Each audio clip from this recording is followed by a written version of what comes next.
I'm Terry Jaskowiak, and I am a mom. I'm a business owner, and I'm working on a project right now to connect community grassroots change makers with each other so that they don't have to reinvent the wheel. So working with people like my mom, who lives in rural Cape Breton, who is doing incredible amounts of community development. And she doesn't call it community development. She calls it going down to the hall to turn the lights on before everybody comes to floor curling. So my mom is doing more deep community development work than most people who are paid ridiculous salaries. She would never call it community development work. She would call it going down to the hall. And she's been going down in the hall for my whole life and before that. So she started a floor curling drop-in group in rural Cape Breton in the wintertime. So she's getting people out of their homes on cold winter days to come down to the fire hall to do floor curling. She shows up a little bit before to turn the heat on, turn the lights on. She puts a pot of tea on afterwards. But she's doing things like reducing isolation in rural Nova Scotia. She's increasing people's physical activity. She's introducing them to people who maybe they don't know in the community. She's also bringing in other resources some days to let people know about what's available in their community. She's doing so much work and never calls it community development work. So I'm really inspired by that work and am teaming up with a couple of really great people to try to help people like my mom all over Canada. So it's called 42 Canada, and we're doing just that. We're connecting change makers together so that they don't have to reinvent the wheel, so that if somebody in northern Manitoba wants to get mostly seniors out of their homes on cold winter days to become more physically active and connecting with each other, they can talk to Irene in West Bay Road and hear what she's doing, what she's done, and how she's done it, so they can do the same thing. So rather than paying a consultant, rather than trying it and taking a much longer time, they can just be connected with each other. I was a part of a really amazing community group who got together to save our local school. If there's other local schools who are slated for closure, they can contact us and we can talk to them about what we've done and some tips and tricks we learned along the way. So it's not, they're not at it alone and they're not recreating the wheel, basically. Yeah, so that's where we're really just reaching out to our networks. Myself, I've worked in Ontario and BC and Alberta. So I'm reaching back out to all my contacts who are really keen to learn about it because, and so are the other two co-founders. So Mark Langlois, who's based right now in Ontario, but is originally Nova Scotia, and Laurie Cook, who's based on the Eastern Shore.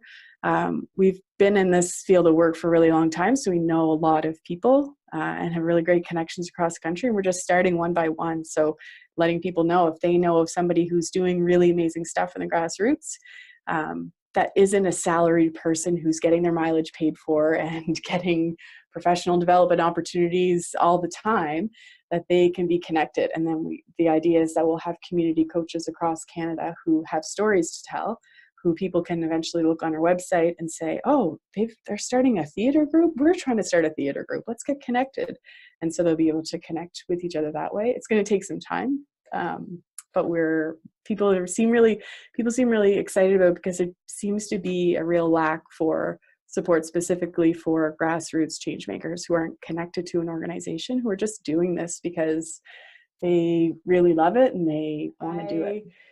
I've always been in a supportive role, and I think it goes back to being raised in a family that welcomed foster kids into our home. So my parents would always be having kids coming into the house, and I was the youngest of my three siblings, and they were all out of the house. So I was the oldest kid in the house, the only kid, until a foster kid would show up. And sometimes my mom would have to go to the police station in the middle of the night and bring home a kid, and I'd wake up for breakfast to go to school. There'd be a new kid sitting at the table, and people always ask me what it was like, and it wasn't anything different. It was just a part of growing up.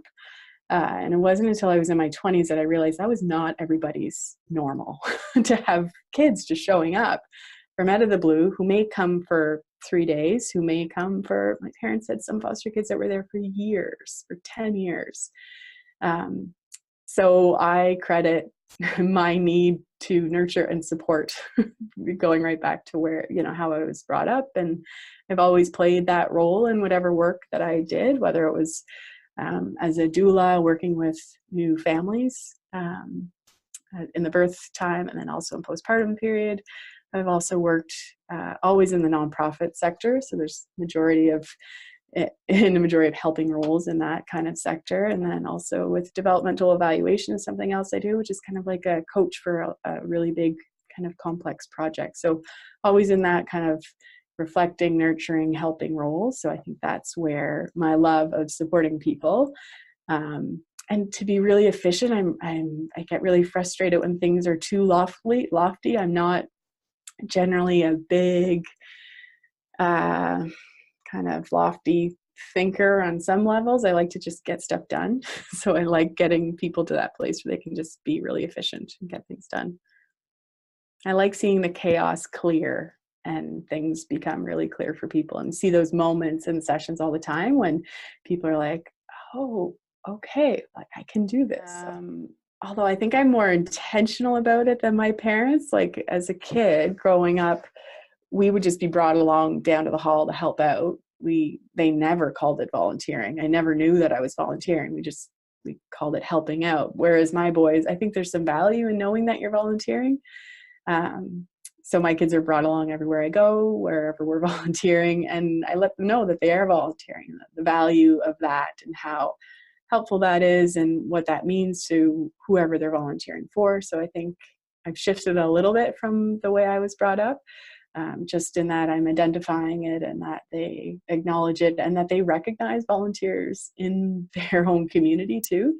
So, for example, my oldest who's in school was having picture day, and he came home, this was last year, on his first day for picture day, and he said everybody was getting their pictures taken at school, even the volunteers. So at age 5, I would never have known that there were volunteers in my school, but he knows who the volunteers are and what they do, and that he was really excited that they were included in their school pictures and things like that. So yeah, definitely that's a big piece of our family and what we do.